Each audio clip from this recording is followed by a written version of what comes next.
Ya, sekarang kita masuk ke bagian yang kedua atau bab 2 ya. Judulnya adalah Israel, umat perjanjian. Nah, pada bab pertama kita sudah mempelajari dasar Alkitabiah tentang misi, bicara tentang Allah ya, bahwa semuanya dimulai dari Allah. Allah, misinya dan dunianya itu sudah kita bahas, dan saya harap saudara-saudara juga sudah mengerjakan tugasnya.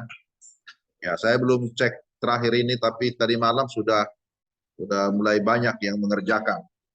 Nah, bab yang kedua masih berkaitan dengan dasar Alkitab atau dasar biblika misi dari perjanjian lama. Jadi kita akan melihat secara khusus dari perjanjian lama. Nah, jadi mempelajari Israel sebagai umat perjanjian, kita tahu bahwa Israel adalah umat perjanjian.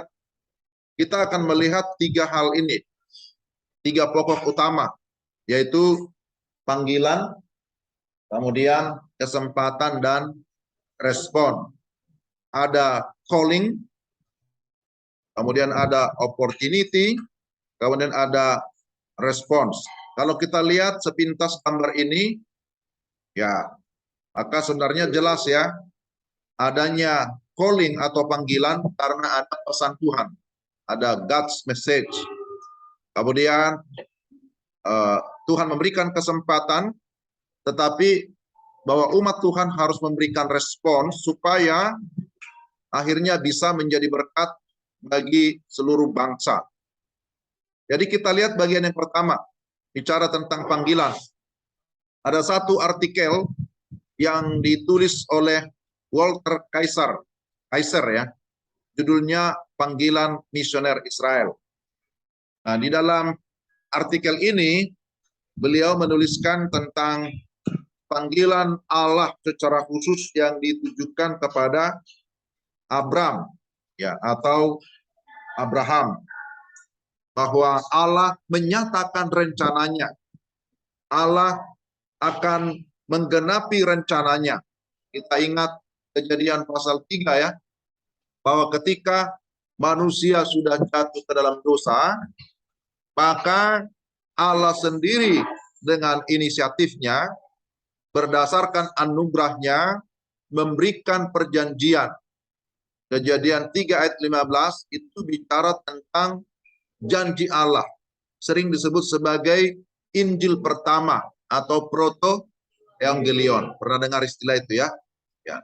Di dalam Kejadian 3 ayat 15 di sana bicara tentang janji mesianik, janji kedatangan Mesias yang disebut sebagai keturunan perempuan. Itu menunjuk kepada Yesus yang sudah datang. Tetapi kemudian di dalam Kejadian 12, nah, perjanjian dengan Abraham menyatakan bahwa bukan hanya bahwa Abraham akan menerima berkat-berkat, tetapi bahwa ia dan keturunannya akan menjadi berkat bagi segala bangsa. Jadi perhatikan di sini, bagi segala bangsa. Ingat peristiwa Babel, Menara Babel ya. Apa yang terjadi di sana? Manusia diserahkan ya ke berbagai tempat.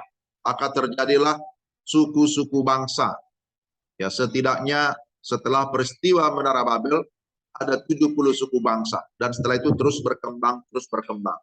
Nah, jadi Tuhan bermaksud untuk menyatakan berkatnya kepada segala bangsa, tapi melalui orang pilihannya. Nah, Abraham adalah orang yang sangat berbahagia karena dia dipilih oleh Tuhan dari antara banyak orang pada masa itu. Abraham secara histori, sejarah, bahwa keluarganya adalah penyembah kepada berhala-berhala ya. Tapi kalau dia dipanggil, nah itu adalah anugerah. Ya, Abraham berasal dari mana? Ur Kasdim. Jadi kita sudah tahu cerita itu. Nah, kita mau lihat firman Tuhan Kejadian pasal 12 ayat 1 sampai 4. Ini disebut sebagai perjanjian Abraham. Kita baca bersama-sama. 1, 2, 3. Berfirmanlah Tuhan kepada Abram, pergilah dari negerimu dan dari sanak saudaramu dan dari rumah bapamu ini ke negeri yang akan kutunjukkan kepadamu. Aku akan membuat engkau menjadi bangsa yang besar dan memberkati engkau serta membuat namamu masyhur. Dan engkau akan menjadi berkat. Aku akan memberkati orang-orang yang memberkati engkau dan mengutuk orang-orang yang mengutuk engkau. Dan olehmu semua kaum di muka bumi akan mendapat berkat. Lalu pergilah Abraham seperti yang difirmankan Tuhan kepadanya. Ini apa? Jaringannya berarti terputus tadi ya. Ini kalau tidak kuat jaringan, kita yang bermasalah.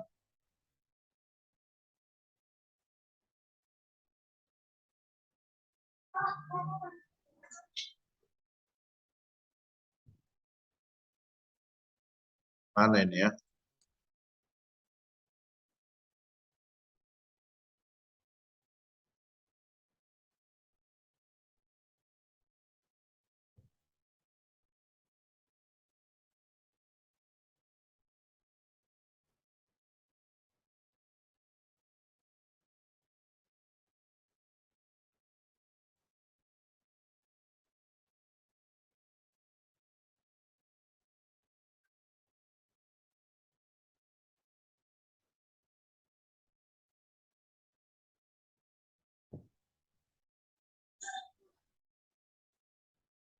Share screen-nya tidak muncul. Oh,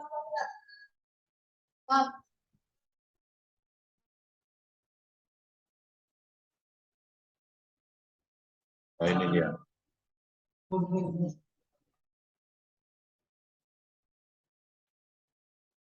Kita ya. Mana dia?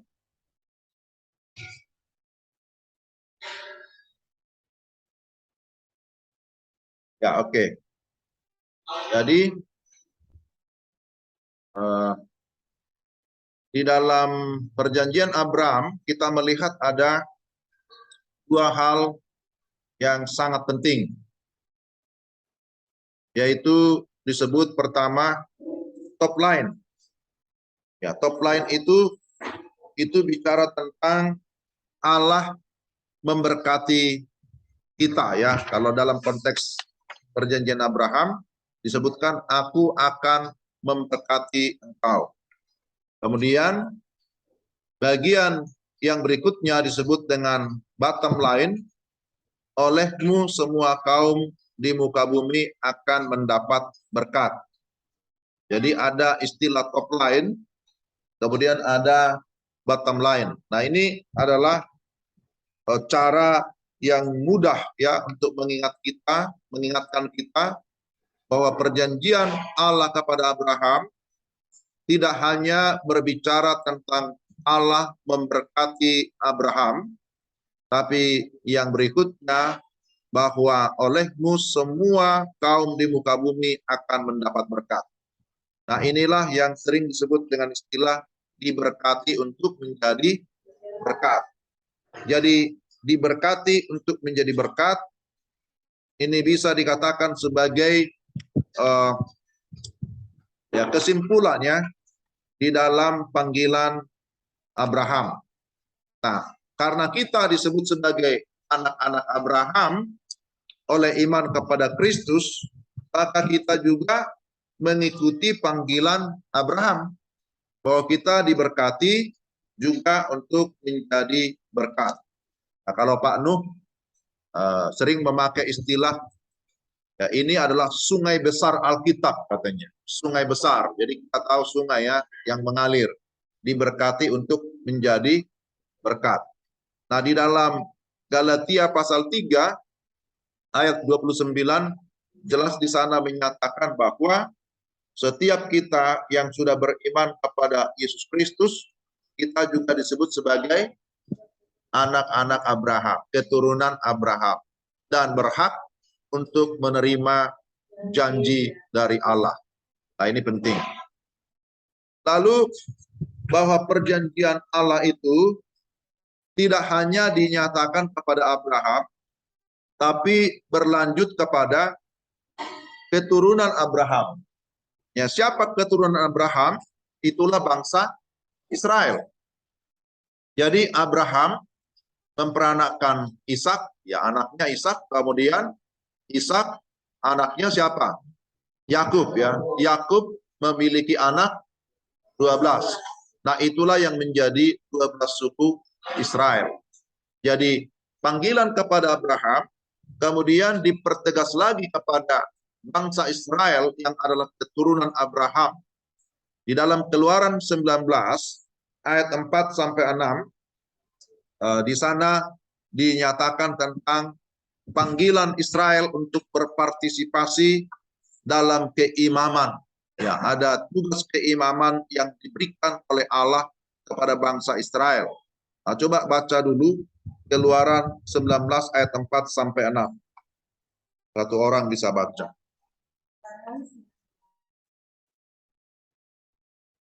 Kamu sendiri akan melihat apa yang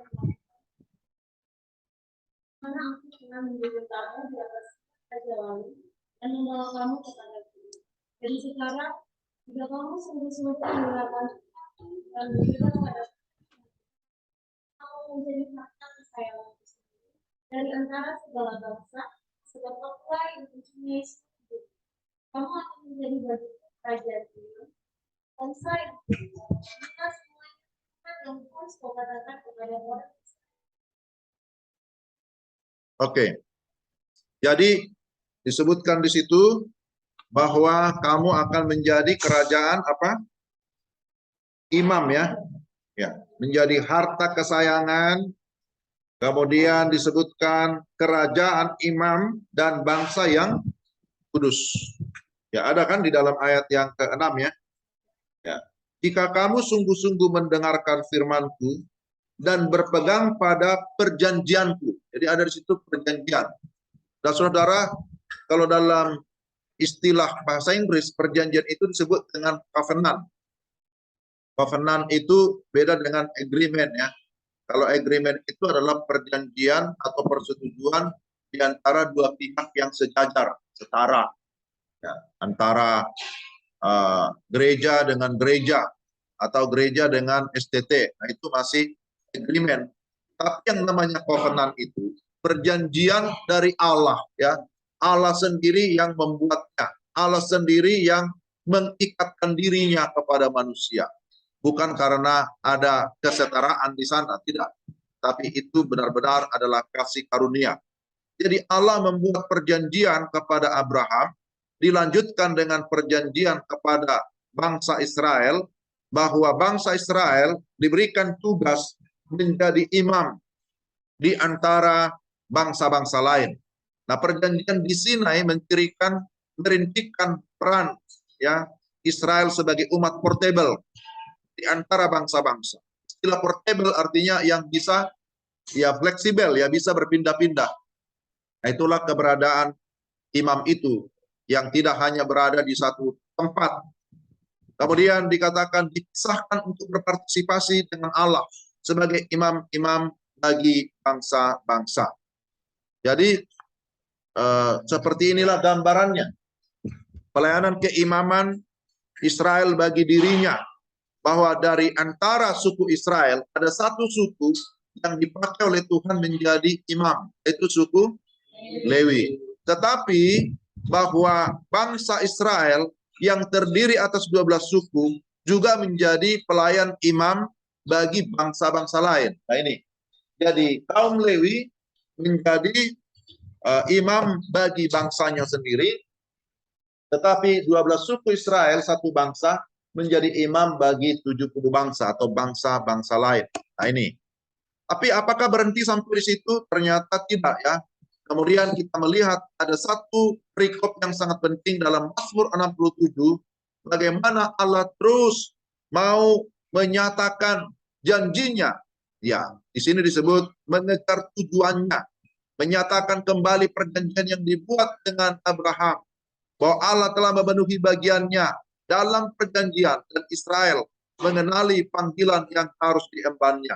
Nah, Mazmur 67 ini adalah Mazmur yang sering disebut sebagai doa berkat, ya, doa berkat. Beberapa kata ayat di situ berbicara tentang berkat, berkat, berkat. Diberkatilah, diberkatilah. Tapi kita bisa melihat inti di sana di dalam ayat yang kedua dan ayat yang ketiga. Coba dibaca Mazmur 67 ayat 2 sampai 3. Ayat 2, Allah mengasihi kiranya ia menyatakan kekuatan. Ayat 3, hai jalanku dengan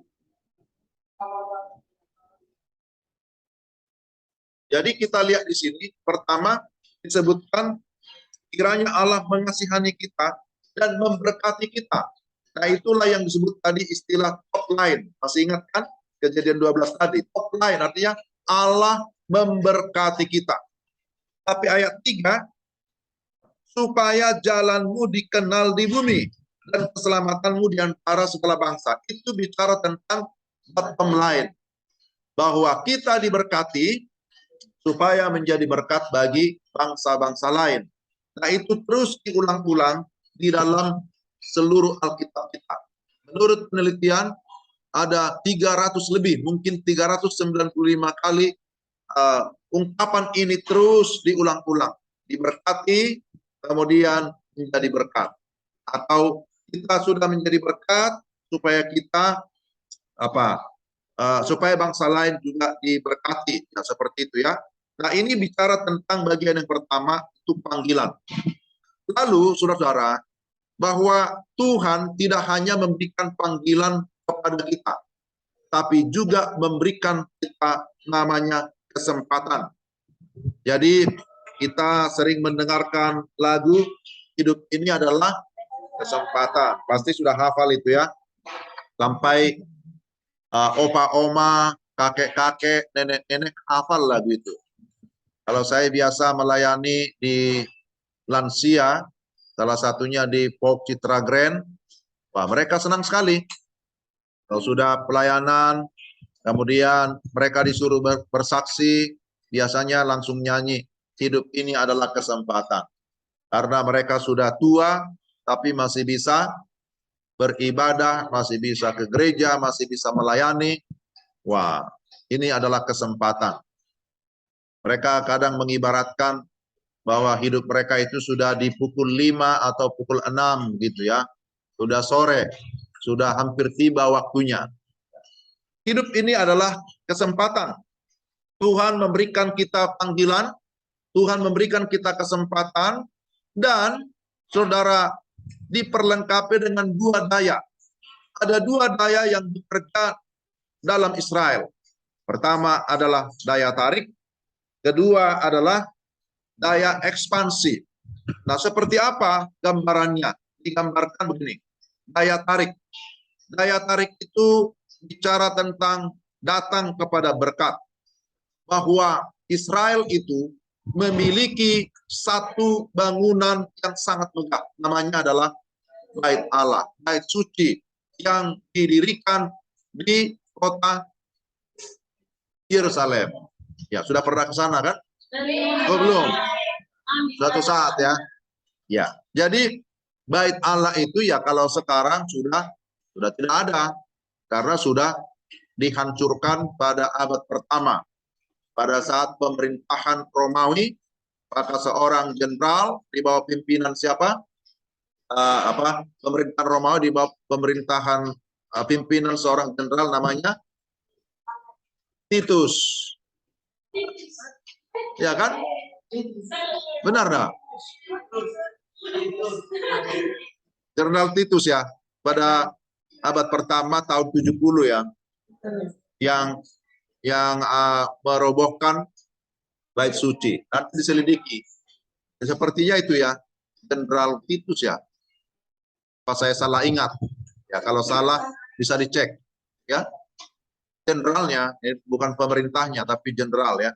Jadi bait suci itu sudah dihancurkan. Yang sekarang ada di sana tinggal tembok ratapan. Jadi orang-orang datang ke Israel itu pergi ke tembok ratapan. Karena tempat bait Allah dahulu itu sudah dibangun apa? Masjid Al-Aqsa yang begitu besar. Sehingga orang seberang juga mengklaim bahwa Yerusalem juga merupakan tanah suci bagi mereka, ya, setelah yang lain-lain itu. Jadi saudara-saudara, pada masa pemerintahan Raja Daud, bait suci belum dibangun, tapi sudah ada dalam planning, ya, sudah dalam perencanaan. Baru pada masa Raja Salomo dibangunlah bait Allah. Tapi saudara tahu apa yang merupakan doa Salomo ketika bait Allah dibangun? Doanya apa? Di dalam, ya, itu ada di dalam 1 Raja-Raja pasal 8 ayat 41 sampai 43. Silakan bisa dibaca ya. 1 Raja-Raja 8 ayat 41 sampai 43. Ini merupakan doa Raja Salomo. Silakan dibaca.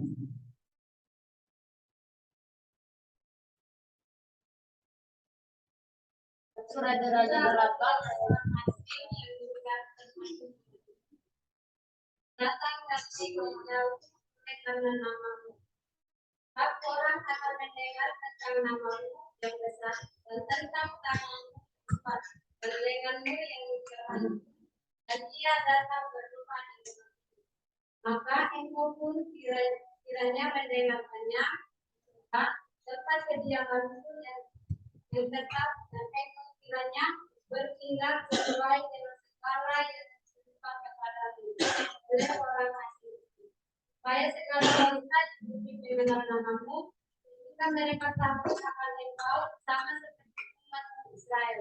Dan sehingga mereka tahu bahwa namamu telah diserukan atas rumah yang telah didirikan. Ya, jadi intinya bahwa ketika bait Allah itu sudah dibangun, nah ini merupakan doa dari Salomo, bahwa bait Allah itu dibangun bukan hanya untuk orang Israel, tetapi kalau ada orang asing dari bangsa-bangsa lain yang datang dan berdoa di rumah Tuhan, bait Allah, kiranya Tuhan mendengarkan seruan mereka. Artinya bahwa bait Allah itu juga harus menjadi berkat bagi bangsa-bangsa lain. Nah, itu daya tarik. Jadi ketika bait Allah itu sudah dibangun, banyak orang dari berbagai suku-suku bangsa datang ke Yerusalem. Untuk apa? Melihat kemegahan bait Allah, sekaligus mereka mau berdoa di sana. Dan itu adalah doa Salomo. Nah, kita ya juga harusnya pada zaman sekarang juga berdoa begitu. Kita memang tidak lagi harus ke Yerusalem, tapi kita punya gereja ya. Gereja harus punya daya tarik juga. Jadi jangan gereja menjadi gereja yang tertutup. Nah, kemudian ada daya ekspansi, yaitu pergi kepada bangsa-bangsa. Bahwa bangsa Israel tidak hanya diberkati untuk diri mereka sendiri, tapi mereka juga diminta supaya bisa menjadi berkat bagi bangsa-bangsa lain. Jadi kita lihat gambaran ini jelas ya. Dari dunia, bangsa-bangsa lain datang ke bait Allah. Tapi orang yang ada di bait Allah, artinya orang yang sudah percaya kepada Tuhan, juga harus keluar. Itu namanya ekspansi. Ada usaha yang dilakukan untuk menjangkau bangsa-bangsa lain. Nah, ini adalah dua daya. Yang berikutnya, kesempatan yang Tuhan berikan itu juga ditandai dengan lokasi geografis Israel yang strategis. Bahwa bangsa Israel, kalau kita lihat peta ini, ternyata pada masa itu berada pada persimpangan 3 benua. Di sebelah selatan ada Afrika, di atas ada Eropa, kemudian arah ke timurnya ada Asia. Jadi Tuhan ya tentu tidak pernah salah ya menempatkan umatnya, memulai misinya dari tempat yang strategis sehingga bisa menjangkau ke atas, ke bawah, ke samping dan seterusnya, menjangkau suku-suku bangsa yang ada di sekitarnya. Kemudian berita yang ketiga ya, bahwa Tuhan memberikan berita. Berita seperti apa yang harus diberitakan? Bukan berita yang memalukan yang kita bawa, tapi berita yang penuh dengan sukacita.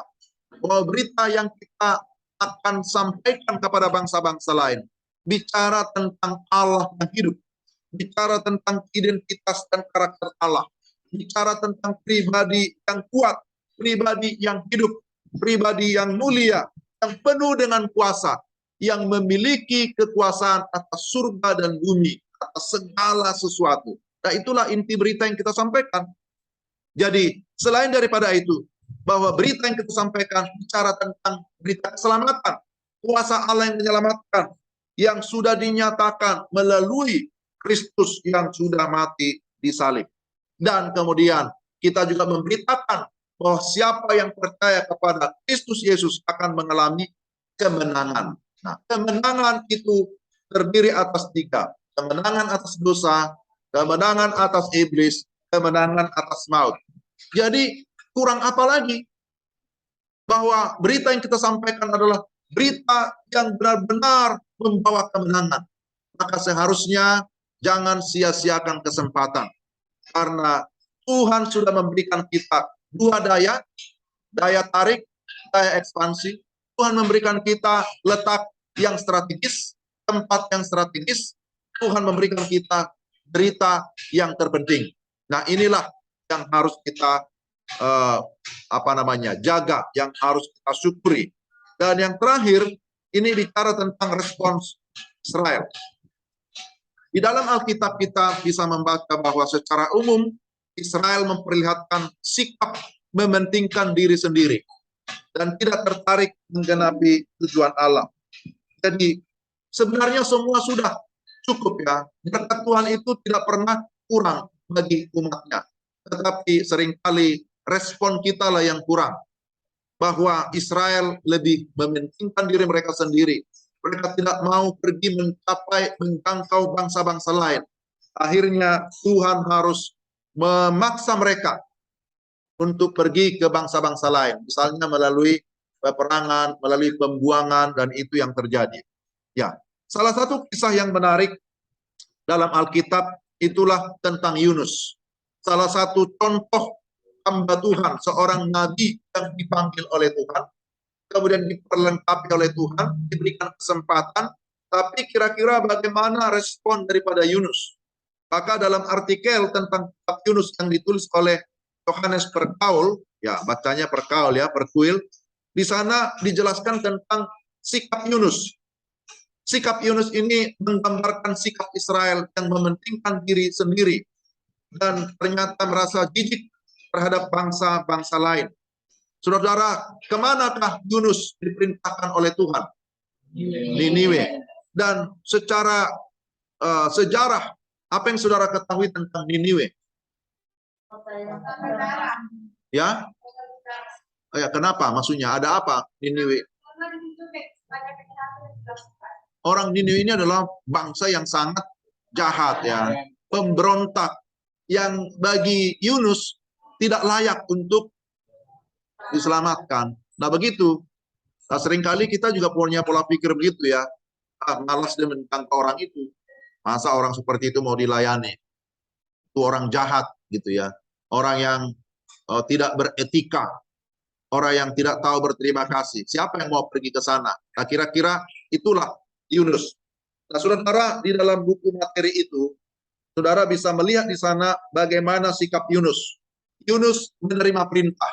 Dia pergi, tapi pergi ke tempat lain. Diutus pergi ke Niniwe, dia lari ke Tarsis. Jadi pergi juga, tapi pergi nyimpang. Ya. Lalu kemudian kalau kita lihat bagaimana, kalau bisa disebut step-step ya, langkah-langkah adegan-adegan yang dialami oleh Yunus. Dia lari, kemudian dia menghadapi badai besar, dia dibuang ke laut, kemudian dia dimakan oleh ikan besar. Kenapa dia dimakan? Karena ikannya lebih besar. Kalau ikan kecil pasti dia yang makan. Ya, jadi kemudian di dalam perut ikan, dia berseru, dia berdoa, Tuhan masih memberikan dia kesempatan. Walaupun sudah berada di dalam perut ikan, dia sudah membahayakan, tapi dia diberikan Tuhan kesempatan hidup, lalu kemudian dia disadarkan bahwa dia harus taat kepada Tuhan. Dia akhirnya pergi ke Niniwe. Sampai ke Niniwe dia pun masih ogah-ogahan, kayaknya masih kayak apa ini gitu ya. Akhirnya dia marah terus kerjanya. Tapi bayangkan, dalam kemarahannya pun banyak orang yang bertobat. Ya, dia marah pun orang tetap bertobat. Jadi ya dia sebenarnya tidak suka, tapi karena Tuhan pemerintah, dia pergi juga. Dia menjadi contoh pemberita yang enggan ya, yang ogah-ogahan. Ya, tapi saudara ya enggak usah mengikuti yang seperti itu ya. Saya juga mau seperti ini, ogah-ogahan, tapi dipakai Tuhan. Ya, jadi harus mengalami penderitaan lebih dahulu. Ya kalau bisa ya enggak usah begitu ya. Ya lebih baik kita memilih taat saja daripada kita memberontak. Ya tetap juga kalau Tuhan memanggil, Tuhan memilih, Tuhan mengutus, mau kita memberontak, mau kita macam-macam, kalau Tuhan mau pergi, ya kita juga harus pergi. Jadi daripada mengalami banyak penderitaan, taat sajalah. Seperti Abraham. Ya, Abraham taat saja. Dia bilang, saya tidak tahu mau kemana, tapi saya taat. Ya, pergi juga. Itu ya. Kemudian apa yang berikutnya kita lihat tentang Israel. Mereka harus disebarkan oleh Tuhan secara paksa melalui aniaya, pembuangan, menyerahkan bangsa Yahudi. Ini kalau kita lihat dari segi misi, ini dari cara Tuhan juga. Bahwa kalau tidak mau pergi dengan sukarela, maka Tuhan bisa memaksa. Kalau tidak mau diapostelo, diutus, maka harus diekbalo, harus ditendang ya, baru pergi. Jadi bangsa Yahudi baru mulai serius mengemban panggilan mereka setelah mengalami banyak penganiayaan. Nanti kita lihat juga di dalam perjanjian baru. Dianiaya dulu baru mau keluar dari Yerusalem. Kalau tidak, ya mau menikmati zona nyaman, mau menikmati kesenangan, nggak mau melihat orang lain diselamatkan. Nah, saudara-saudara, ini mau menyatakan kepada kita bahwa Tuhan mengasihi bangsa-bangsa lain di luar Israel. Tuhan mau menyelamatkan bangsa-bangsa lain, tapi harus melalui umat pilihannya, memakai bangsa Israel sebagai bangsa pilihan. Nah, itu yang Tuhan pakai, caranya begitu, mekanismenya begitu. Nah, di era perjanjian baru sekarang, Tuhan mau memakai siapa? Gereja, orang percaya untuk menjangkau bangsa-bangsa lain.